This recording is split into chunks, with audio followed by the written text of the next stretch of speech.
Sirens wailed outside the glass tower as the police led him through the executive lobby. His hands, symbols of corporate power, were bound in cold steel. Cameras flashed, security guards stood frozen, and no one dared to breathe. Behind the bulletproof glass, a little girl watched silently, her small face pressed against the pane. Tears welled in her eyes, not from fear, but from recognition. Across the marble floor, the billionaire paused. For a moment, the world vanished. His eyes locked with hers. She didn't run. She didn't cry out. She simply looked. He had built empires, shattered competition, dominated markets, but in that moment, his heart fractured with more force than any hostile takeover. The girl tilted her head ever so slightly, confused but calm. A voice echoed in the air like thunder. He built an empire, but he couldn't save her. The camera zoomed in. The flashbulbs fired. But all he saw was her. All he remembered was her. It began not in boardrooms or bank vaults, but in silence. A silence that lived in the heart of a child. She stood there, nameless to the world, a puzzle piece in the wrong box. The man who ruled skyscrapers and continents never knew she existed, until this day. Until she watched the man fall. But this was no accident. Not fate. It was a reckoning. Years had led to this collision, and no one watching knew the storm she carried. As he was dragged past her, the threads of two stories, woven in darkness and denial, finally met in the light. The press didn't see her. The police didn't know her. But to him, she was everything. A girl with no history. A man with too much. The silence between them screamed louder than the sirens outside. The air outside buzzed with headlines already writing themselves. Empire crumbles. The fall of a titan. Billionaire in chains. But inside, time slowed. No reporters captured the glance he gave her. No one knew the way his heartbeat changed. His lips parted as if to say her name, but he didn't even know it. She clutched her backpack tighter. The drawing inside it, of a man she imagined for years, was now real and ruined.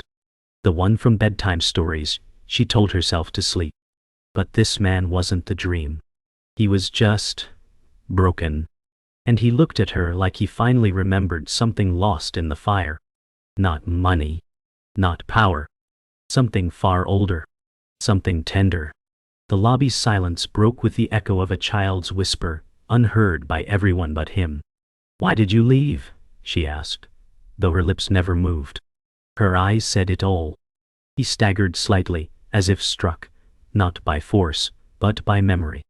His mind spiraled back to the one photo he'd hidden in his drawer for years. A baby wrapped in a hospital blanket. No name. No certainty. But now, certainty looked him in the eye. His breath caught in his throat. He tried to step forward, but the officers pulled him back. And just like that, she was gone. The elevator doors shut behind her, as if she had never existed. Outside, the city roared, horns blared, traffic surged, and the press began its feeding frenzy. But inside, something had already ended. The man who once dictated headlines now stood mute, his empire a hollow echo. The girl, his daughter, though neither had said it, had vanished into chrome and light. A line had been crossed, not just legally, but emotionally. No jury would sentence him like her stare had. In 6 seconds, she dismantled what 30 years of ruthless ambition had built. And she didn't even raise her voice. She just looked. And that look would haunt him forever. Before he was the man in handcuffs, he was just a boy watching a door that never opened. His mother, dressed in a faded uniform, left every morning before sunrise to clean the homes of men who would one day fear her son. He waited by the window, tiny hands clenching the edge of the table, staring at the cracked apartment walls and dreaming of gold ceilings. When she came home, exhaustion hung on her like a second skin. She would kneel beside him and whisper, "You will never need to bow to anyone." Those words turned into armor. That promise became his fuel. But what they never told him was that armor rusts. And fuel can burn you from within. He watched her clean other people's legacy while she had none of her own. He saw her knees bend, her back ache, and her voice break from hours of silence. In those moments, shame and love clashed in his young chest. Not shame of her, but shame that the world made her invisible. One night while she slept at the table, he took her hand and whispered, "I'll buy you a castle someday." She didn't wait, but she smiled, as if the dream had already begun. That night, he promised to conquer everything. Not for glory, not for greed, but to never feel powerless again. Years later, a young woman stood outside a towering glass building, holding a folder that contained her future. She adjusted her blazer, smoothed her resume, and stepped through the doors. Her heels clicked like thunder against the marble floor. But the reception didn't rise to greet her. They didn't see the fire in her eyes, only the address on her application. Wrong neighborhood. Dating wanted, Mehernyo, and Twist. Wrong last name. She sat, waiting. Minutes turned to hours. Names were called, none hers. Eventually, a voice told her flatly, "You're not a fit." She didn't cry. She walked out slower than she came in, but something had ignited inside her. Rejection would not define her. It would forge her. The boy and the girl, worlds apart, both learned it early that success wasn't handed to people like them. While he plotted empires in notebooks and memorized Forbes lists, she stitched resilience into her silence. She studied by streetlight, dodged every pitying glance, and learned how to carry herself like a queen, even when her shoes had holes. They never met. Not yet. But destiny was drawing their paths closer, inch by inch. Parallel scars shaped them. The world saw ambition. But under that, they were just two abandoned souls trying to feel enough. Trying to win something no one else even knew they'd lost. Before the fall, before the fortune, they were simply echoes of pain trying to become power. He vowed never to kneel. She vowed to be seen. And the universe, in its strange choreography, was setting the stage. They didn't know that one day, their lives would crash together like thunder. That pain would meet pain. That silence would meet silence. And somehow from the wreckage, a story would emerge, one of broken ceilings, shattered masks, and love that refused to die.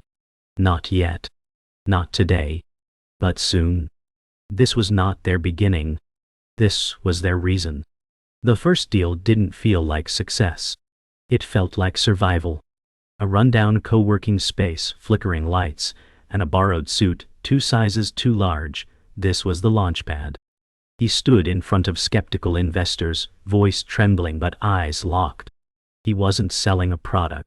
He was selling revenge against invisibility. They said no, no, then no again. But on the 27th pitch, one man said yes. That yes wasn't a blessing. It was a debt. A ticking clock. And with it came the birth of the empire.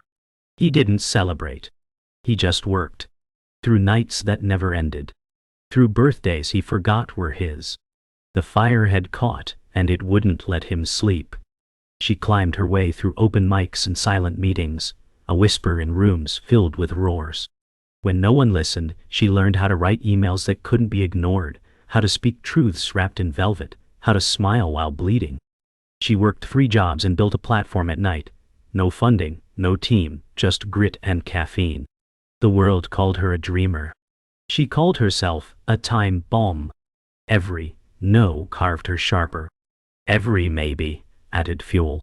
And when she launched her first campaign, and strangers believed in her voice, she didn't cry. She stared at the screen and whispered, "Finally." Success came, but not like they thought. It came with missed calls, skipped dinners, and empty apartments. Their inboxes overflowed. So did their loneliness. He bought his mother a house but hadn't seen her in months. She hit 1 million followers, but forgot what silence felt like. They were rising. But every level up felt colder. Friends disappeared. Lovers gave ultimatums. And still, they couldn't stop. They told themselves this was the cost. That love, time and rest were luxuries only the weak indulged in. But sometimes, in quiet moments, they both asked the same question. What is the point if no one's there to share it? They both won awards the same year. He wore a tuxedo, she wore a borrowed dress. Different cities. Same emptiness. Standing on stages built from pain, hearing applause from strangers, yet feeling nothing. He smiled for cameras with dead eyes. She gave speeches with shaking hands. Their success wasn't a celebration. It was a shield. Proof that the suffering had meaning. But under that armor, the question grew louder. If this is the dream, why does it feel so hollow? No one saw the cracks. But inside, both were beginning to drown in the very success they had once begged for. The empire grew fast. Too fast. IPOs, partnerships, global headlines. His name became a brand. Her platform became a movement. But fame isn't freedom. It's a mirror held too close. He began sleeping in his office, waking to spreadsheets instead of sunlight. She forgot the last time she laughed without cameras on. When they finally met, at a leadership summit neither wanted to attend, there was a pause. A breath. Two storms recognizing each other. No words, just eyes saying, "You too?" And in that fleeting moment, something shifted. Not love. Not yet. But an understanding. A tether. The first fracture in their isolation. They began to orbit each other. Emails turned into calls, calls into late-night strategy sessions. They shared visions, fears and fragments of pasts they never told anyone else. She brought warmth into his steel world. He offered silence she never had. For a while, it worked. Until one evening, as she scrolled through archived headlines for a keynote intro, she saw it. A press clipping from 2007, his company's founding documents.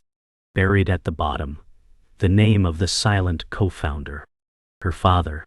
The man who disappeared when she was a child. Her breath caught. Her chest tightened. And in that moment, she realized the man who finally saw her had built his kingdom on the ashes of her abandonment. She didn't scream. She didn't confront. She vanished. Left a single note on his desk. "I trusted you." He returned to an empty office. The scent of her perfume still in the air. And the silence screamed louder than any accusation. He scanned the documents she left open. The name. The connection. The truth he never knew, or never wanted to know. His hands trembled. Her father, his mentor, the man who disappeared without explanation. Now it all made sense. The girl at the glass wasn't coincidence. She was legacy. And guilt came crashing down like glass shattering across his empire's polished floor. The next day, the headlines changed. Founder under scrutiny for silent takeover. Investigators dug deep. Old contracts surfaced. Her father's name was on more than one patent. The board grew nervous. Investors turned cold. He stood in the center of his empire and felt it quake beneath him. For years, he believed power insulated him. But truth had found a crack. And it was widening. Reporters asked questions he couldn't answer. She was gone. And all the numbers, all the headlines, all the power, couldn't fill the growing silence in his soul. This wasn't just collapse. It was reckoning. She returned, not to him but to the place it all started. A nursing home in the outskirts of the city. Her father, frail and fading, blinked up at her from his bed. "I didn't know how to come back," he whispered. She held his hand. "Neither did I." The pain didn't vanish. But some wounds need to be seen before they heal. As they sat in silence, she realized she didn't need revenge. She needed closure. And the empire he built on stolen soil, she could let it burn. What mattered now wasn't what was lost. It was what she was ready to build, without anyone's shadow. Back in his tower, he stood alone in the boardroom. No team. No press. Just silence. The sun set behind him, casting long shadows across the empty seats. He stared at a photo on the table, him and her, caught mid-laugh during better days. He had no right to call her daughter. He barely knew how to be a man, let alone a father. But in losing her, he realized the empire wasn't the tragedy. He was. He had built walls so high no one could reach him. And when someone finally did, he let them fall. Now, nothing remained but echoes, and a man learning too late what really mattered. The boardroom was packed, executives in tailored suits, lawyers flipping papers, and shareholders buzzing like bees in panic. He stood at the head, arms crossed, knowing the motion was in play. Remove him. A hostile vote against the founder. The empire he built now preparing to exile him. His lawyer whispered, "We can fight this." But he didn't answer. His eyes drifted to the empty seat across the table, the one she once filled with ideas and fire. He'd fought for every inch of power, every title, every win. But now, he saw it for what it was, a palace of smoke. The chairman called for the vote. He raised his hand, in favor. The room gasped. He turned, walked out, and never looked back. Because for the first time, power didn't feel like victory. Letting go did.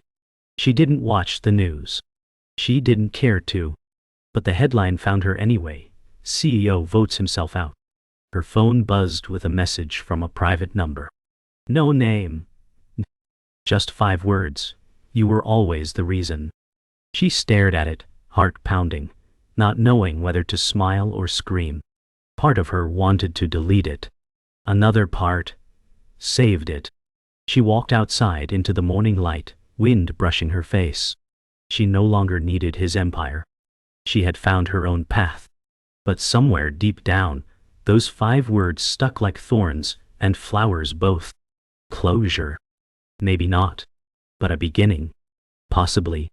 He walked without a title, without an agenda, without the weight of $1 billion throne. For the first time in years he wasn't being driven. He drove himself. Down familiar streets. Past forgotten memories. Toward a place he had avoided for decades. A small playground. Rusted swings. Cracked benches. He sat there watching children laugh. Chaos and innocence spinning like planets around a sun. No one recognized him. And that anonymity was sacred. He breathed in the air, not filtered through glass towers, but real, alive. And for the first time, he didn't feel like a CEO. He felt like a man. Just a man. She stood on stage again, but this time not to impress. She told her story. Her real one. The crowd listened, not because she was famous, but because she was true. She spoke of abandonment, anger, triumph, and love. Of betrayal and forgiveness. Of how pain, when carried with grace, could become purpose. When she finished, the applause wasn't thunderous. It was steady, honest, healing. She stepped off the stage and exhaled deeply. The shadows were still there. But she was walking through them now, not running from them. And behind her, the echo of her father's voice, once a wound, had become a memory. Just that. No more. They didn't meet again at a gala or boardroom. It was a bookstore. Quiet, accidental. She reached for a novel. So did he. Their fingers brushed. For a second, silence. Then a smile. Not wide. Not dramatic. Just real. No apologies. No explanations. Just presence. He said, "I hear the ending is powerful." She replied, "I'm still writing mine." No promises. No need. They didn't walk away. They just stood there, 2 people no longer trying to fix the past, just grateful it brought them here. Sometimes, the peak isn't a triumph. It's a choice. And in that quiet moment, they both chose peace. He didn't rebuild his empire. He rebuilt himself, day by day, cup by cup. He started showing up at a local shelter, helping serve meals instead of sealing deals. His hands, once used for signing contracts, now passed warm bowls to strangers. The staff didn't care who he used to be. They cared that he listened, that he stayed late, that he showed up. He stopped giving speeches and started asking questions. The power suit was gone, replaced by rolled-up sleeves and calloused fingers. He was no longer chasing legacy. He was finally living a life, not to be remembered, but to be present. She launched her own foundation, not for profit, but for the little girls who looked like her, walked like her, and were told they couldn't leave. Her first class sat cross-legged on a cold concrete floor, their eyes wide and hands raised. She taught them about choices, about owning silence, about turning pain into pages, into code, into companies. She didn't preach. She shared. Her story no longer lived in headlines or hashtags, it lived in them. And every time a girl raised her hand a little higher, she smiled. Because healing, it turns out, isn't always loud. Sometimes it's a whisper that echoes for generations. He still visited the old skyscraper, not to reclaim it, but to remember. He'd stand outside, watch new faces rush in, and smile. It was no longer his. And that was okay. The building hadn't changed, but he had. He stopped measuring his worth in numbers. Now he measured it in moments. A shared coffee, a letter of thanks, a day without needing to prove anything. He realized legacies aren't built in glass towers. They're built in quiet choices, in who you become when no one is watching. He walked away from the tower again. But this time, his reflection didn't follow. It stayed behind, right where it belonged. She kept his letter, not out of nostalgia, but as a reminder that people can change. That forgiveness isn't a surrender, it's a release. Some nights when the city was quiet and the wind pressed against the windows, she'd reread it. You were always the reason. It ended. The ink had smudged from her tears the first time. Now, it only made her smile.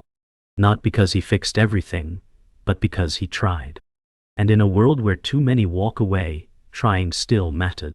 She folded the letter back into her journal and closed it, not with sadness, but with peace. They crossed paths sometimes. No grand reunion. No cinematic kiss. Just quiet meetings, a bookstore run-in, a coffee passed with a nod, a smile across a crowded room. What they shared didn't need titles. It lived between them like breath. A recognition. A respect. Love, if it existed, was redefined, no longer about possession, but about presence. They had found their own endings. Separate, die, whole. And yet, somehow, still tethered by a thread that neither time nor pain could cut. Not broken. Not perfect. Just real. And in that realness, they found something better than ever after. They found themselves. The rain was soft, less like a storm, more like a memory. He stood under a black umbrella, staring through the glass of a quiet bookstore where stories lived, but pain couldn't hide. Inside, she sat with a young girl at a round table, their laughter bubbling up like something holy. Her hand rested gently on the girl's back as she pointed to words on the page, guiding a sentence to life. He didn't move, didn't knock, just watched, soaking in the sight of the one person he could never unlove, and the life she had rebuilt from pieces he once broke. Her eyes lifted, met his. For a breath, the world went still. She didn't smile out of politeness. She smiled like someone who had survived the fire and finally found warmth again. No drama, no confrontation, just a moment of mutual knowing, of forgiveness without language, peace born from pain. Later that night, the world was silent, except for the hum of a tired city breathing in sleep. She tucked the girl beneath soft blankets, brushing strands of hair from her forehead. "Do you know what strength is?" she whispered. The girl blinked, small fingers curling around the edge of her pillow. "Is it muscles?" she asked, half asleep. The woman smiled, brushing her lips gently against the girl's forehead. "No," she said. "It's when love survives disappointment." The child didn't fully understand, but nodded anyway. As the door clicked shut behind her, the woman paused in the hallway, her hand resting on the frame.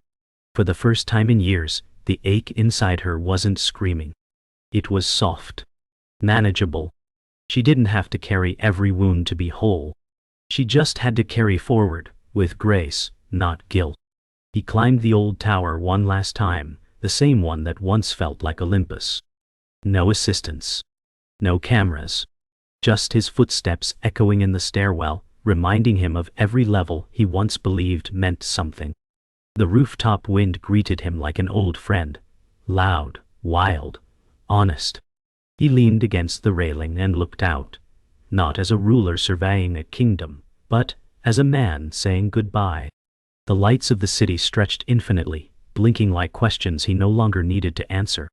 He pulled out a notebook, creased, simple, sacred. No balance sheets. No goals. Just a single sentence.